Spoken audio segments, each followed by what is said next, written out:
Well, welcome back to the fourth round of the Historic Road Racing Club season here at Dundrod. Unfortunately, our sincerest apologies. We're just having some slight technical difficulties at the moment, but Hrrc Cantonen, what an absolute animal. No one's been able to challenge him, not even Jake from GP Laps himself. It has been an enthralling display over the best part of 1 3/4 hours. There have been relative polls that have been going out on Aidan's stream, including whether we're going to have less than 15 cars. And I've just been informed that Hrrc Cantonen has just put in a 4-minute 12.628 seconds.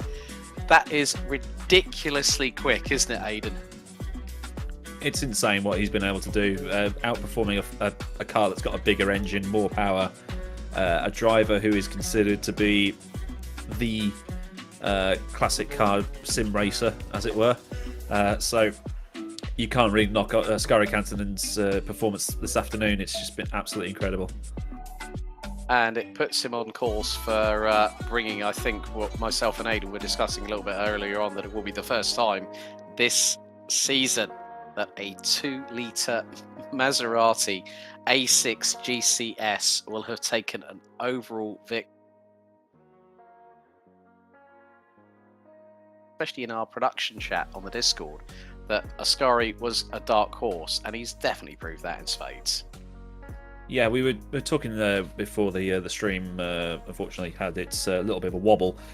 Just to put it into perspective, how good Hrrc has been. I mean, he's clearly sandbagged in pre-qualifying, but he did a 4:15.2 versus Jake's 4:13.4, which was kind of what we were expecting a 5-litre class to be the fastest. However, the next 2-litre car was Simon Freilich, a 4:20.1, so he had 5 seconds. Nearest makes no difference over the next guy, and 10 seconds over Salami, who did a 4:25.3. So the guy's been absolutely incredible, and we're actually on board with Hrrc Cantonen right now.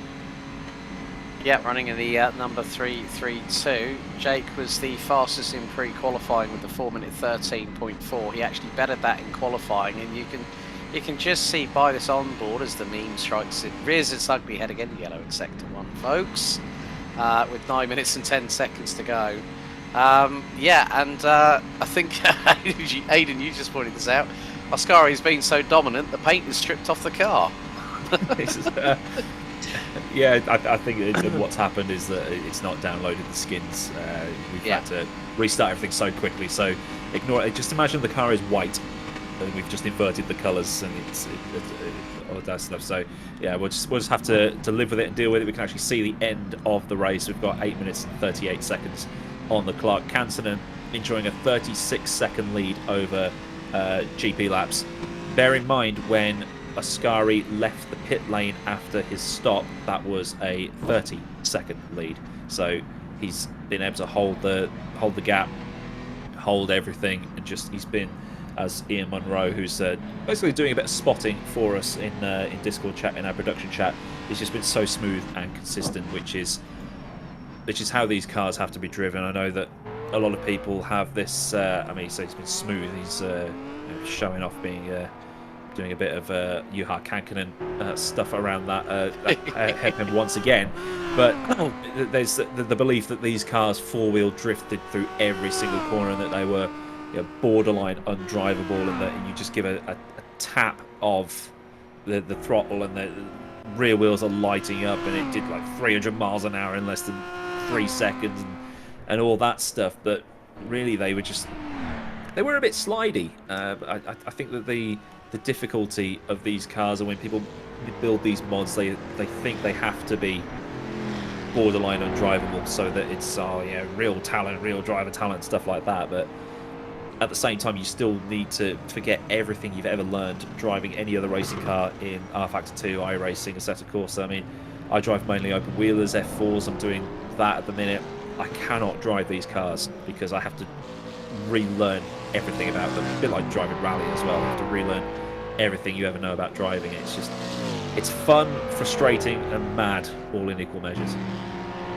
Yeah, and Hrrc Kankkunen is on course to lap his way up to Simmad Paul in the second highest place of the Aston Martins in the 3-litre class. 3-litre class still being led by the Gordini T24S 202 of Martin Bayer, who is, and, well, we were waiting for that to happen. You were saying about that earlier, Aidan, that we were going to have all three classes represented on the podium. So we have a 2-litre class car leading overall ahead of a 5-litre and a 3-litre, rounding out the top three. But the respective leaders in the class are Hrrc Kankkunen, Jake from GP Laps in second, and Martin Bayer rounding out the top three. Simon Frelick still second in the 2-litre class, but running fourth overall ahead of Scooby, which looks to be the lone surviving Ferrari. I think it's the 375mm, the Mille Miglia edition that Scooby is currently running in at the moment, and the 375 plus. Simon Frelick, Rugby Korkipa. Oh, Scooby, as I say that, he's just put it on the deck.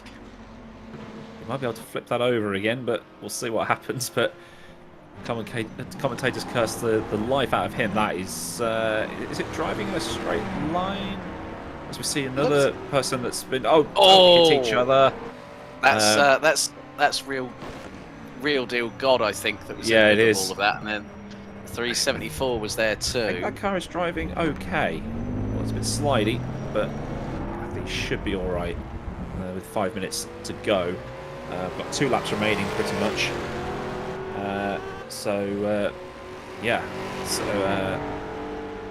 Scooby about to get unlapped, I think, by Real Deal God here. Hopefully they don't do anything silly. As Real Deal God goes and puts himself in the wall. And I don't know what is. Oh, hello. Everything's I don't know what Real Deal God was trying to achieve by doing that, but that was Simon Frelick. And he's in the same place he was before. Oh no! PTSD, Not again. Real Deal God here. He's beached it. Bloody hell! And the clutch is going to be, well, it's more than second hand. I think it's fourth hand. He can reverse off that. Unfortunately, he hasn't got Benjamin McCarthy. If you're just joining us, this isn't the first time this has happened to him. Oh my God. What is it? He's been beached. He's ended up in a field. He's spun on the pit straights. What's next? Well, there's 3 minutes and 55 seconds still to go. Oh dearie me! Real Deal God is going to say, like, what is going on? Nikolai Bogotarev still running in the 3-litre class, currently sitting 5th in the class, and he's got Beninka just up ahead. Gap is 1.8 seconds, so things are getting a little bit closer between these two cars. So between the Aston Martin and the Gordini of Beninka, Eduardo Beninka, and just looking at the pre-qualifying times. Bogotarev actually was qualified a little bit lower And Real Deal God still firmly beached. Ouch. He's getting there, though. Mm.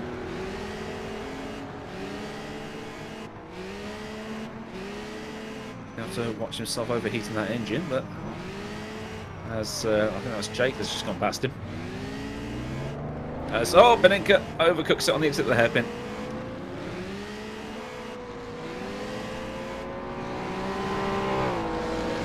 I mean, you were definitely right in what you were saying about these cars being difficult to drive. You know, try driving them for the length of time these drivers that are still out on track, even though Real Deal God, I think we're down to, what, 18 runners and riders, with 2 minutes and 20 still to go. That yellow Insector one, that meme's popping up again. But that plenty of times in the opening half hour, 45 minutes of the race, but I think, yeah, Beninka just making a bit of a take. I think Real Deal God's starting to think a bit like John McClane at the end of Die Hard 2, where he says, how does the same thing happen to the same guy twice? Lightning, sir. Lightning. that car's smoking. I think he's going to have to give that one up. That engine's going to go pop in a minute. Yeah, forget the smoke from the chimneys from some of the houses we saw earlier on the track pan. That one is definitely looked like it's going to expire. That coolant's probably bubbling into overdrive. But I would imagine now, with a minute and 39, Oskari Kantonen is a minute and 30 away from taking the checkered and taking the win for round 4. It's thoroughly deserved as well, because he's already taken pole. He's gone faster in the race than he did in qualifying, and there's not much else to say really. He got back into the lead. Jake's had a couple of issues, but Oskari hasn't had any, so it's all been him, and he's done all right. Right, folks, for those, we did mention about this earlier on, but Oskari Kantonen, I mean, 4 minutes 12.628. He was 1.5. He's been 1.5 seconds quick. Well, that was half a second quicker, I think, than his qualifying lap time. And he did a 4 minute 13.1. And there is your race leader going up the hill for probably what's going to be the last time. Still, that meme is rearing its ugly head again, Aidan. I think it's all for the same guy. Yep, he's still there. He's still there. Don't think that engine's running anymore. He's blown it sky high. I think he's blown a rod.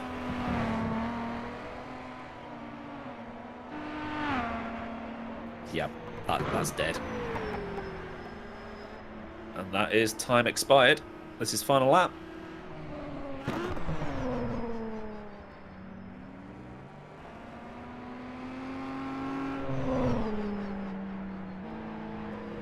That'll not only put him a little bit further up in the sideways down through the left hand and going towards.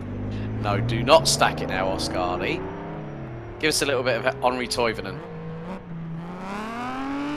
That was actually a bit more. Yeah, he did like Han from Tokyo Drift. Clutch kick it. There you go. Happy days.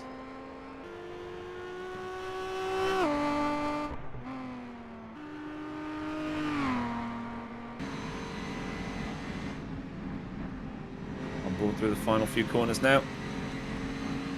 There's Real Deal God. Hello. Still smoking away at the side of the road, unfortunately. Oh, so close to the end. But then lightning struck twice for him. Past the horses in the fields. Should be only a couple more corners left. This is the final corner. And Oskari Kantonen is going to be the first non-5 litre winner in the Hrrc this season. Pole, honks the horn, and he's taken the win from GP Laps, who we'll expect across the line in a bit. And then 114 seconds behind Jake is Martin Bayer. So we will have all 3 classes on the podium as well for the first time this season. Probably not in the order we'd expect. You'd expect 5, 3, 2, but it's 2, 5, 3, which is even more insane to think about. But to see the spread of the classes this time round compared to all the others where it was 5, 3, 2. But Jake takes second place. He'll be happy with that. Some extra points on the board because of the absence of people like Enzo Fazzi and Jene Simoncic. Martin Bayer. Need to wait a little bit longer for him to cross the line, but hopefully he'll cross the line. I hope I haven't cursed him. I think he's on the way down towards the hairpin right now. Probably not. I actually don't know where he is on track, but we will just wait for him. Actually, I think he's just come through Wheeler's Corner, so he's on his way down towards sort of the final portion of the lap. He's got a tightish left-hander here, and then it's the hairpin, so he's across at the side of the road. So I'm assuming somebody had an unfortunate end there at some point. And yeah, down towards the hairpin. And then probably about another 20 seconds or so, and he'll be across the line to take third, and should be able to get some of the finishers in for an interview as he pulls the handbrake. Begins the final run towards the finish line here. Simad Paul has decided to pit on the final lap. Probably because he's crossed the line already, being a lap down off the leaders. Cantonen was bearing down on 7th. He could have probably lapped 7th. But he lapped up to Simad Paul there in 8th. So not only is he in the slowest class car in the field, he's lapped up to 8th, which is also incredible to see. Just simply ridiculous. If you want to add more superlatives to that, I think we probably run out of them if we tried listing them off. Like, little cheek of the horn as Martin Bayer comes out of the final corner and picks up the victory in the 3-litre class, rounds out the overall podium. What a great result for the German driver in the Gordini. You know, a driver's happy in R-Factor 2 when he honks the horn coming across the line. And I love that that car is still there, only a couple of corners from the end of the race. How many people have we finished with? Well, we were down to 18 or so at one point, weren't we? Yeah. 19. Scooby crosses the line. Kakippa also crosses the line. Almost everybody, isn't it? Simon Freilich, 6th place. Oh, he's listing outwards. Oh, managed to keep that under control. Don't want to stack it right at the end. As he now comes through the final corner. And that will be 6th place for Simon Freilich in his first appearance in this championship. I think we're pretty much complete now.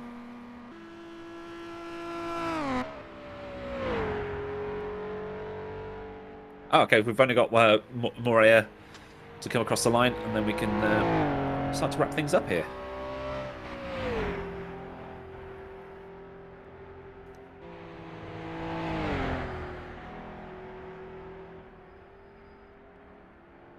A couple of corners left for Morea here. Mr. Belgian brings his Jag through. This right-hander being the final corner of his race. 7th in class for... sorry, 7th overall for Morea, I should say. And he is done. So for your first appearance in the HRRC, Alex, how was that for you to commentate on today? You know what? It's nice to have a little bit of a change of pace, Aidan, I'll be completely honest with you. And to see these period vehicles in action in a circuit that was in use back in the mid-1950s, it's a joy to behold, mate. I mean, I thoroughly enjoyed it. I really have. It's been fantastic to watch, and sometimes you forget that you're watching, or supposed to be commentating on it, and you're just watching these guys drive these cars. How are you doing that? How are you so quick? But to see the interest for this series that Jake's brought, because usually you don't see historic leagues or anything like that. It's always GT3s at Spa, it's GT3s at Monza, it's GT3s on the Nordschleife, which is just, it's been done to death. You know, I know yourself, Alex, you've done touring cars, you've done all sorts, and where does this sit compared to commentating on touring cars and karting and GT3s and stuff? I think it goes quite high. I mean, karting is what what a lot of people know me for, but having now been involved in the sim racing community for 2.5 years since the pandemic sort of changed my trajectory in terms of commentary, it really ranks up there highly. I mean, I have to give credit to Jake and Jake from GP Laps for putting this kind of series together, and I'm very much sure that if this comes through, it's really going to be the start of something beautiful, I think. I hope he does do another series of this. He said it was going to be like a one and done, but we need to see where the interest goes. It may be back by popular demand, but we actually do have our race winner, Oskari Kantonen. Oskari, I think you need to slow down a bit, mate, because that was a bit too dominant for you. Well, yeah, I didn't know Jake would have such long fuel stops. I guess that's why he was so far behind. How was it for you to put the slowest class car on pole? What were you able to do? Because we were thinking you were able to just chuck the car in a little bit harder than everybody else, given that you're lighter and things like that. Was it kind of that, or is it just you being able to do that kind of thing, whereas maybe some of the other drivers couldn't? I mean, yeah, it's absolutely the lightness. It's the most important thing. But I gotta say, I'm not much for self-praise, but I think that's the best lap I've ever driven. Even including, I used to do a lot of league racing, but I don't think I ever did a lap like that. Well, you put half a second on Jake's pre-qualifying time. And we watched it happen. It was just like, how? And things like that. But you are actually the first non-5 litre car to win a race here. How do you think that's going to translate for somewhere like Targa Florio next time out, where that kind of thing might play into your hands again? Yeah, I thought Targa would be the easiest place to take the overall win, but because it's all corners. Here there are some straights, but I thought Targa would be easiest. But then again, it's difficult to learn, so could be anyone. Have you done any laps at Targa yet, or are you just going to take each bridge when you get to it? Yeah, I've done some laps already, and I've been driving it a lot ever since it came out for R-Factor 1. So, but I'm not an expert on it, but I think I'll be all right. Ah, cool. So, what's next for you in terms of sim racing? You only doing this, or are you doing other stuff? Well, this works really well for me because I only have to come in once a month, and it's on the weekend because I have other things to do as well. Unfortunately, that's why I quit previously. That's fine, but it's great to see you on the grid, and it's great to see you take it to the faster class. And congratulations on the win. Thank you very much. No worries. So fantastic. Who else? We've got Jake. We've got to bring Jake in because we need to see what happened there with. I think he had some damage and some problems with his button box and that kind of thing. So. Alex, I'll let you interview Jake in your own little style. Okie dokie. Jake, firstly, Oskari had everyone's number in that race, but you had a couple of dramas of your own, button box problems, and then the pace of his car was mighty through the twisty stuff here at Dundrod, wasn't it? Oh man, congrats to Oskari. He definitely deserves that one, I think. But yeah, I'm happy you, I guess, heard about the button box thing. I just couldn't request a pit stop or anything suddenly. So it threw me off a bit. I had a big bottle in the first stop, and I don't know if that's what cost me a chance at the race, because Oskari was just quicker than me. But yeah, it was a good run. I mean, the first stint there, that I don't know if you all saw that crazy accident with Liam and Jackson. I'm sure you did. Yes, we did. That really changed stuff up. I think the race would have been very different had that not happened. Yeah, I mean, to see Jackson and Liam coming together, Liam spinning in front of him, Jackson ended up on the deck, 3 wheels on the wagon. It could have been a completely different, as you said, race for actually the 5 litre class victory. But to come away, Oskari was head and shoulders above everybody, but still to have your dramas, to come home second here at Dundrod. I mean, it was great to see the Jag in action, the lovely rumble of that 5 litre.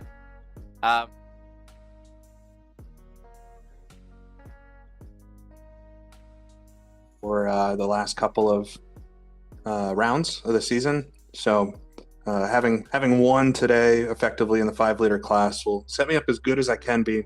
We've got drop races and everything for the final 2, and I think the Jag is going to be a dog around the Targa Florio. So getting points here today was definitely a good thing. Brilliant. Well, Jake, well done today, despite having to battle through those dramas, and good luck at Targa Florio. Thank you all. Yeah, thanks. That was good to hear there from Jake Aiden. But I think we're going to bring in our 3-liter class winner. So shall I hand this one over to you, to Martin Beyer? Yeah, we can do. Wait for him to enter the chat. Martin, how you doing? Hey, I'm doing great. I'm completely exhausted, but yeah, it was an awesome race. Did you have anybody crash in front of you and sort of make you go, or was it plain sailing for you? Well, first off, I took the wrong turn on the top of the hill in the first lap. I missed my braking point and ended up 20th or something like that, so I really had to push. And then many people crashed out. I don't know what happened to Erwan Bourgier. He should have had the pace to win it, or the class, and also end up in 3rd. Same for Kaspar Stolze. I just reeled him in, was 10-15 seconds away, and then he crashed. So I was lucky in the end to earn the victory, I think, to inherit the victory in the 3-liter class. And also Shimon in the 2-liter class crashed and had damage, and that's why I ended up 3rd and not 4th. And Shimon, I don't know where he ended up, maybe 6th. Yeah, so you had all your problems at the start, and then yes, just went clean for the rest of it. Have you done any laps of Targa Florio yet to get an idea of how that's going to work out for you? 3 or 4 laps. I don't have any practice, so. But I have my 2 drop rounds already, with 1 disconnect and 1 crash. So I need to score there. Yeah, that's the one you would want to drop, isn't it? But you can't really now, so that's kind of it's going to exactly. work against you. But how do you think the classes are going to work together at that one? Because we saw obviously the 2-liter won this one. You came 3rd overall, 5-liter in the middle. Do you think that it's going to be the same story at Targa Florio, or do you think it's going to be back to normal in terms of classes beating each other? So at Targa, definitely 2-liter. Oskari, if he's showing up, then he will win. I don't know about 3-liter versus 5-liter. It could be closer there because it's more low-speed corners. But in general, the 3-liter is the slowest of the 3. Yeah. Really? Oh, that'll be interesting to see. So what's next for you in terms of? Are you doing any other sim racing apart from this, or are you just committing to this and putting all your time and energy into that? I'm just doing this. So. Don't blame you. It's enough, but I prepare well for that. Yeah, so I suppose with the cars you drive, you can't really go back and forth between them as much as you would normally. But congratulations on your 3rd overall, your winning class, and hopefully that puts you in good stead for Targa and giving you the cushions you need to take some good positions in your class. So thank you for racing.